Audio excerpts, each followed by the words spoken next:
नीचे वाला हो गया, हिलाना नहीं है ना, बिल्कुल हिलाना नहीं चाहिए, ये चल रहा है बस बस, कभी कभी लेना भी चाहिए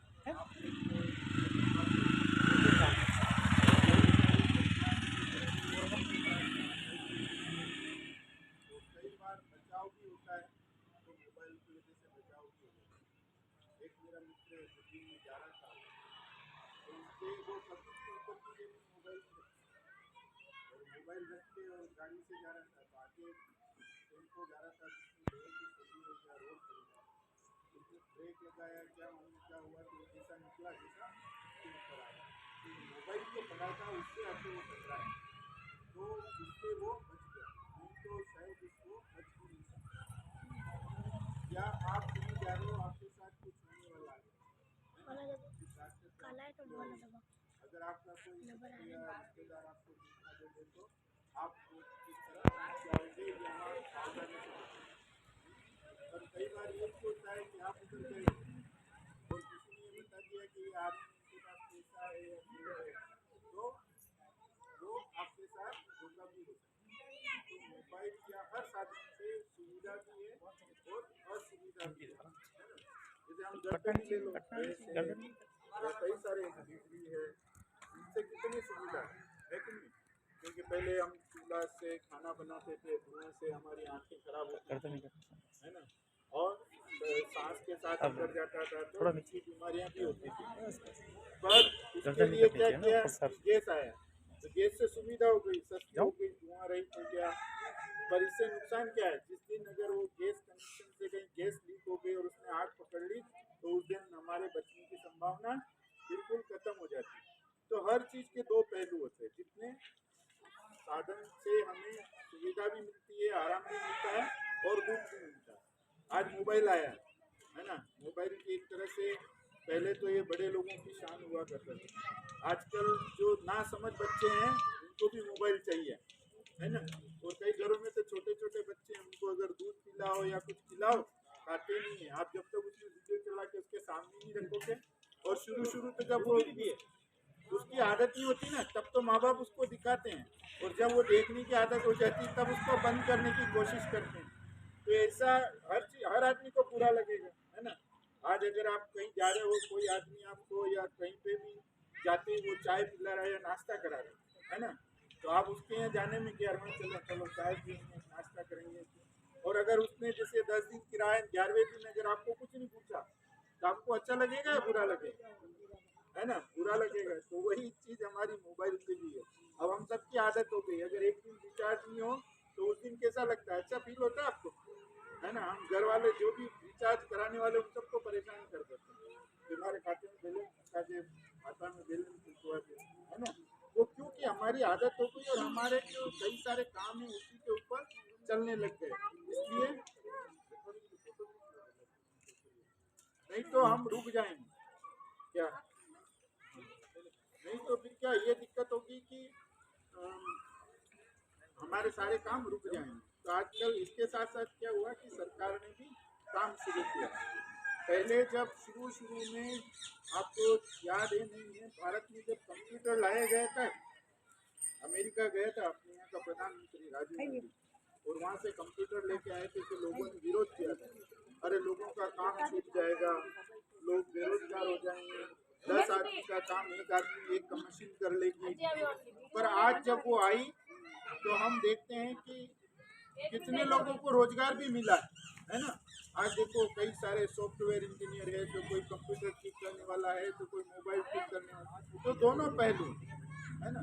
तो ये दोनों तरफ है, तो इसी तरह से मोबाइल और मोबाइल के साथ साथ क्या हुआ कि सरकार ने क्या किया कि धीरे धीरे नोटों को जो है उसको भी बैंक में जोड़ना शुरू किया। मार्केट में कई सारे नोट तो सालों तक बैंक में नहीं जाते थे और वहीं फट जाते गल जाते थे, है ना। पर आजकल ये हुआ कि सरकार ये चाहती है कि हर नोट बैंक में जाए, और धीरे धीरे केवल आपको संख्या दिखे कि मेरे पास इतने हजार है या इतने लाख है ना, उसमें से किसी को देने हैं तो बस वो मोबाइल से दो या कंप्यूटर से दो, है ना। क्योंकि इसके लिए कि आप और हम लोगों को इतना दिक्कत नहीं, जो बड़े लोग हैं जो करोड़ों का कारोबार करते हैं वो क्या करते हैं पता है आपको, वो बैंक तक जाते ही नहीं, बस ऊपर ही ऊपर छुपा के वो पैसे रखते हैं, उन्हीं से खरीदारी करते हैं और उन्हीं वही बेच करके वापस कमाते रहते हैं। तो सरकार ये चाहती है कि उनका जो पैसा है वो वहीं रुक जाए या बैंक में आए, क्योंकि वो टैक्स की चोरी करते हैं। आज आप कोई भी सामान खरीद तो हर चीज़ पे आपको टैक्स देना पड़ता है ना। जैसे आज आप कृषि मंडी भी जाओ, सब्जी भी खरीद लो, कि मैं तो सब्जी का व्यापार करूँ, वहाँ पे भी आपको टैक्स देना पड़ेगा, है ना। तो किराने की दुकान पे जाओ तो वहाँ पे भी नाम सुना होगा आपने, GST, है ना। GST लगता है हर सामान पे, वो सबको देना है। और उसके बाद अगर जैसे आप कोई जमीन खरीदते हो तो उस पर भी आपको सरकार को टैक्स देना पड़ेगा, या तो जितनी जमीन बेची उतनी खरीदो साल भर के अंदर, नहीं तो आपको टैक्स देना पड़ेगा, क्योंकि वो पैसा आ गया आपके पास तो टैक्स देना पड़ेगा। तो जमीन पे पर लोग क्या करते हैं कि जमीन वो अवैध खरीदते हैं, पैसा कहीं फ्लाइट में आता ही नहीं, वो जो सरकारी रेट से उसको पैसा दे देते हैं, बाकी सब पैसा अपनी जेब में रख लेते हैं। तो सरकार चाहती है कि ये धीरे धीरे बंद हो। तो कैसे हो, तो उसके लिए ये किया कि मोबाइल में कंप्यूटर से आप उनको भुगतान कर दो और किसी को पैसा देना भी नहीं पड़े। इसमें सुविधा ये है कि पहले हम कहीं जाते थे तो हमारे जैसे पर्स कोई छीन के भाग गया, है ना, या आपके घर में पैसा पड़ा है तो चोर घुस के ले गए या जेब काट ली, है ना, ऐसा होता था। आजकल क्या हुआ कि ये सब बैंक में रहने लगे हैं, हर आदमी निश्चिंत हो गया। पहले हम घर की रखवाली करते थे कि घर में सामान जेवर पड़े, पैसा पड़ा है, अगर कहीं गए तो कोई घुस जाएगा ले जाएगा। आजकल इसका डर नहीं है, क्योंकि सब बैंक में पड़ा हमारा, है ना।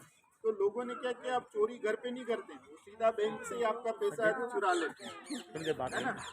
तो उन्होंने भी तरीका बदला कि भाई जहाँ घर होगा वहीं तो चोरी करने जाएगा, घर में आएगा तो क्या मिलेगा, क्योंकि खाने के लिए अगर गेहूँ चुरा के ले जाएगा तो वो तो सरकार वैसे महीने से दे रही है हमको, अगले महीने आ जाएंगे वापस। पर अगर पैसा जो है वो चला गया तो हमें उसके लिए मेहनत करनी पड़ेगी, कमाना पड़ेगा, तब आएगा, है ना। तो वो हम उस पैसे को सुरक्षित कैसे रखें, वहाँ तो एक तो क्या है कि गार्ड बिठा रखा है, और फिर भी अगर चोरी होती है, जैसे हम अखबार में टीवी में देखते हैं सुनते हैं कि चोर घुस गए, जो वहाँ पैसा जमा करने वाला था उसके कनपट्टी पे बंदूक लगा दी और कहा कि कितना पैसा है या तिजोरी खोल, वो पैसा लेके भाग जाते हैं। तो वो अगर लेके गए तो उसमें अपना नुकसान नहीं है, क्योंकि हम तो बैंक को जमा कराया था, बैंक हमें देगा कहीं से भी लाके। पर हमारे खाते में से हमारी गलती से अगर पैसा चला गया तो वो बैंक नहीं देगा, उसके लिए सावधानी हमको ही रखनी पड़ेगी। तो हम क्या क्या सावधानी रखें? पहली सावधानी तो ये है, क्योंकि 10 लोगों के साथ अगर धोखा होता है या उनके खाते में से पैसा चोरी होता है तो 8 जनों की खुद की गलती होती है। अब वो गलती क्या होती है? पहली गलती तो ये कि वो लोग क्या करते हैं कि हम जो मोबाइल से डालते हैं तो हम ध्यान नहीं रखते हैं, कोई गलत नंबर दबा दिया। और क्या है कि जैसे मुझे किसी को भुगतान करना है, पैसा देना है, तो पहले मैं उसका नाम पढ़ूँगा, जिसको भी आप भुगतान कर रहे हो ना उसका नाम आ जाता है। जैसे उसका एक तो देखा होगा अपनी दुकान पे 4 वो बना होता है जिसको बार कोड कहते हैं, उसको जैसे मोबाइल से फोटो खींचोगे उस आदमी की सारी डिटेल आ जाएगी। पर फिर भी हमें देख लेना चाहिए कि हम दुकान वाले को पूछ लेना चाहिए कि भाई आपका खाता इसी नाम से है क्या, निर्मल के नाम से है कि श्याम के नाम से है कि लीला के नाम से, किस नाम से, तब जाके हमें भुगतान। वो कहते हैं कि नहीं मेरा तो ये नहीं है, तो हमें वो भुगतान नहीं करना। पहला ये कि अगर नाम भी पढ़ लिया हमने, फिर भी क्या है कि जैसे अब मैं भुगतान कर रहा हूँ या मेरी दुकान है, ये बहन जी आए अपने मोबाइल से भुगतान कर रहे हैं, तो भुगतान करने के लिए फोटो तो खींच लिया आपने मोबाइल से, नाम भी आ गया मेरा, पर वो उसको भुगतान करने के लिए आपको एक नंबर दबाने होंगे, जो 4 नंबर होते हैं, है ना। तो वो नंबर अगर दबा रहे हैं वो किसी ने देख लिया, है ना, तो वो आपके खाते में से पैसा चुरा सकता है। जैसे आप विश्वास हो गया, आपने देख लिया मेरा मोबाइल यहाँ पड़ा है, तो आप मैं जैसे कहीं इधर उधर मेरे फ़ोन से आप भुगतान किसी को भी कर सकते हो। तो ये भी चोरी करने का एक तरीका है, तो इसमें भी हमें बचना चाहिए। इसके अलावा जो भी नंबर हैं वो हमें किसी को बताने नहीं है। दूसरा तरीका धोखा करने का ये है बैंक वालों का कि हम जो भुगतान करते हैं कई बार वो देखते नहीं है ना, तो हमारी गलती से हम किसी को बता देते हैं, जैसे मेरे को भुगतान करना नहीं आ रहा है या ये तो मेरा ही है मैं इसके सामने भुगतान कर दूं, तो ऐसा नहीं करना चाहिए हमें, क्योंकि घर में भी देखा होगा आपने, कई घरों में होता है, पहले होता था कि पति के पैसे पत्नी ने ले लिए या पत्नी ने मेहनत करके अपना पैसा जमा किया था और वो आदमी ने ले लिया। तो हो सकता है आपके खाते में जो पैसा पड़ा हो, आपका ओटीपी उनको पता चले तो परिवार का कोई भी सदस्य पैसा चुरा सकता है आपका। क्योंकि एक जगह उदयपुर का ही किस्सा है, एक दादाजी के खाते में बहुत सारे पैसे थे, 17 लाख रुपए, जो हमारे गोविंद जी ने बताया था।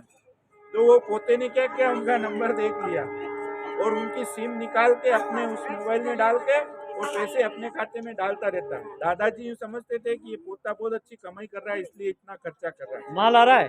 हाँ। और उसने क्या किया, एक दिन तो दादाजी को ही दे दिया, लो दादाजी 10,000 रुपये, आप भी खरीदारी करो। तो दादाजी सोचे कि तो अच्छी बात है, मेरे को कब पोते ने पैसे दिए। पर जब वो बैंक गए तो पता चला कि उनके खाते में से सारे पैसे वो पोता खेल कर चुका था, है ना। तो अपने परिवार में भी देखो, जितना आपको दूसरे लोगों से धोखा होने का नुकसान नहीं होता है, उतना आपके साथ रहने वाले आपके करीबी लोग कर देते हैं, है ना। जिन पे आप विश्वास करते हो वो भी आपके साथ कर लेते हैं। मैं इसका मतलब ये नहीं है, जहाँ हर परिवार की बात नहीं होती, 10 में से एक आध परिवार ऐसा हो सकता है, तो हमें ये चीज़ों का ध्यान रखना चाहिए। इसके साथ साथ हमें एक और जो सबसे बड़ी बात है वो ये ध्यान रखना है, आजकल क्या हो रहा है कि मोबाइल पर भी हमें वो गुमराह करते हैं लोग, ऐसा मैसेज भेज देते हैं कि आपको लॉटरी खुलने वाली है ना। और हम देखते हैं कि हमारे लॉटरी आ गई है, और हम क्या करते हैं, उस पर जो नंबर दिए होते हैं उस पर फ़ोन कर लेते हैं और वो लोग आपसे जानकारी ले लेते हैं और फिर आपके खाते में से पैसा निकाल लेते हैं। तो ये भी हमें नहीं करना चाहिए, है ना। लॉटरी के प्रलोभन में नहीं आना चाहिए। एक और क्या होता है कि आजकल व्हाट्सएप पे भी लेन देन होने लग गया है, व्हाट्सएप पे भी आप पैसा दे सकते हो। तो उसमें आपको ये ध्यान रखना है कि जब पैसा दे रहे हो आप, है ना, तो या आपके खाते में किसी ने 150 रुपये डाल दिए, है ना, तो हम देखते हैं हमारे खाते में पैसे आ गए, फिर वो मैसेज करता है कि आपको और पैसे चाहिए तो हमें ये जानकारी दो, हम आपको और पैसा डाल देंगे। जैसे हमने वो उसने पूछा, जैसे कि 4 नंबर अपने मोबाइल पे आए, वो या तो वो पूछ लिए, या आपका आधार नंबर पूछ लिया, या आपका एटीएम कार्ड का नंबर पूछ लिया, या ओटीपी आया वो पूछ लिया। जैसे आपने उसको बताया तो उसने जो 150 रुपये डाले वो तो निकालेगा ही निकालेगा, और आपके खाते में जो भी जमा पैसे हैं वो भी वो निकाल लेगा। तो हमें इस बात का भी ध्यान रखना है कि किसी भी को भी हमें ये बातें नहीं बतानी चाहिए, है ना। वो भाई तूने डाल दिया 50 रुपये, मैंने तो बोला नहीं था, अब मुझे नहीं चाहिए, ठीक है। हमें ये करना चाहिए, क्योंकि हम क्या करते हैं, अक्सर लोभ में आकर के, प्रलोभन में आके, लालच में आके नुकसान कर बैठते हैं। तो हमें इस बात का ध्यान रखना चाहिए। इसके साथ साथ आपको ये ध्यान रखना है कि जो भी, जैसे कई सारे जो होते हैं ऐप होते हैं, हर बैंक का अपना एक ऐप है ना, वो भी आप डाउनलोड करके घर से बैंक जाने की जरूरत नहीं, आपके खाते में कब पैसा किसने जमा कराया या आपने कब कब पैसा निकाला, ये सब जानकारी उससे, तो उसका भी एक पासवर्ड होता है, तो वो पासवर्ड भी हमें किसी को नहीं बताना है। एक और आजकल ये होने लग गया है कि आपके मोबाइल पर कॉल करते हैं, फ़ोन करते हैं, वो फ़ोन करने के बाद क्या करते हैं, वो केवल ऐसे ही बात करेंगे आपसे, पर वो क्या है कि ऐसा सिस्टम आ गया है कि जैसे आपने उसका फ़ोन उठाया, आपके फ़ोन में जिसके जितने भी नंबर सेव हैं आपके रिश्तेदारों के, परिचित के, वो सब जानकारी उसके पास चली जाएगी। आपका किस बैंक में खाता है वो भी उसके पास चला जाएगा। क्या अभी हुआ है, सेवा मंदिर में एक साहब थे, उनको फ़ोन आया, उसने फ़ोन किया तो क्या, फ़ोन करके कहाँ आप फलाने बोल रहे हो, तो उसने कहा मैं तो ये नहीं हूँ, तो तुम्हारा रॉन्ग नंबर, ऐसे करके तो काटा, पर इतनी सी देर में उसके मोबाइल से सारी जानकारी वो ले ली, और उसने फिर क्या किया, उसके जितने भी मिलने वाले रिश्तेदारों के नंबर थे सबको मैसेज कर दिया, मैं मुसीबत में हूँ, मुझे 20,000 रुपये दे। तो एक उनका मिलने वाला था जो उनके नीचे नौकरी करता था, उसने कहा आज साहब को पैसे की ज़रूरत है, तो उन्होंने उनको कहा कि मेरे पास मैं मदद करूँ यूँ, तो उसने कहा कि यार मेरे पास तो 20,000 है ही नहीं अभी खाते में, कैसे भुगतान करूँ। तो उससे जब पूछा तो उसने कहा मेरे पास 20,000 नहीं 3,000 है, तो उसने कहा 3,000 ही दे दो अभी, मुझे बहुत ज़रूरत है। तो उसको शक हुआ कि यार जब 20,000 चाहिए, मेरे पास 3,000 है, 3,000 के लिए इसने हाँ कर दी, तो एक बार फ़ोन करके तो पूछूं। जब उसने उनको फ़ोन किया तो कि नहीं नहीं, कुछ एक पैसा भी मत डालना, मेरा फ़ोन के सारा जानकारी उस किसी व्यक्ति ने चुरा ली है और अभी 2 फ़ोन और आए हैं। तो इस तरह से मतलब ये आपके साथ भी हो सकता है। एक क्या होता है खाता चोरी, जैसे मेरा खाता मैंने खोला ना, तो मेरा फोटो भी लगाता हूँ उसमें, तो वो लोग क्या करते हैं, आपका खाता ले लिया, फोटो आपका भी लगा देंगे उसमें। खाता तो उनका, फोटो आपका लगा रखा, तो लोग इतना देखते ही नहीं, केवल शक्ल देख के चले जाते हैं कि ये फलाने का ही खाता है। पर जब वो नंबर, जब उसमें आप पैसा डालते हो ना, तो वो उस व्यक्ति के चला जाता है। तो हमें ऐसे भी विश्वास नहीं करना चाहिए, है ना। एक बार फोन करके पूछ लेना चाहिए, और ऐसे जो कॉल आते हैं उनको नहीं उठाना चाहिए। इसके साथ साथ आज एक और होने लग गया है कि आपको वीडियो कॉल करते हैं, है ना। वीडियो कॉल करते हैं, उसमें क्या होता है, वीडियो कॉल में हम एक दूसरे को देख करके बात करते हैं। तो उसमें अगर आपका कोई परिचित नहीं है, जिसको आप जानते नहीं है, अगर उसने वीडियो कॉल किया तो वो भी हमें नहीं उठाना है, क्योंकि जैसे ही आप उठाओगे आपका फोटो उधर दिखेगा, उसका फोटो आपको दिखेगा। पर वो लोग क्या करते हैं, उसको रिकॉर्डिंग कर लेते हैं या फोटो खींच लेते हैं, और फिर बाद में कंप्यूटर में जा करके उसमें किसी भी तरीके से उसको जोड़ जाड़ के और फिर आपको ब्लैकमेल करते हैं कि ये आपका फोटो उसके साथ है, अब मैं ये आपके सब रिश्तेदारों को बता दूंगा, है ना, पूरी समाज में आपको बदनाम कर दूंगा। तो हम क्या डर जाते हैं, और ऐसे में क्या करते हैं वो, कि कई लोग तो ऐसे करते हैं, जैसे ही आपने फ़ोन उठाया और वो उधर से नंगा होके बैठ जाता है। तो हम डरते हैं फिर कि यार हमारी बदनामी होगी कि हम ऐसे लोगों से बात किया या इसके साथ फोटो है। वो फिर क्या पैसे मांगते हैं, वो कई सारे लोगों को पैसे देने के बाद में भी नहीं छोड़ते हैं और मांगते रहते हैं। उनको पता चल जाता है कि इनके पास बहुत पैसा है, जितना पैसा है उतना ले लो, है ना। तो हमें ऐसा नहीं करना है। अगर कभी हो भी गया है तो हमें तुरंत पुलिस को सूचना देनी है कि भाई हमारे इस समय ये कॉल आया था, और हमारे घर वालों को भी बता देना चाहिए कि इस तरह से हो गया। नहीं तो हम नहीं, क्या डर के मारे नहीं बताते हैं, तो ये हो सकता है। और आप ही नहीं, अपने जानकार परिवार किसी के भी साथ हो इस तरह की बात, तो आप उनको भी ये बात समझाना है कि डरने वाली बात नहीं है। आजकल ये लोग ही ऐसे गंदे लोग हैं जो इस तरह का करते हैं, है ना। तो ये चीज़ हमें भी समझनी है और हमारे उनको भी जो परिचित हैं उनको भी समझाना है।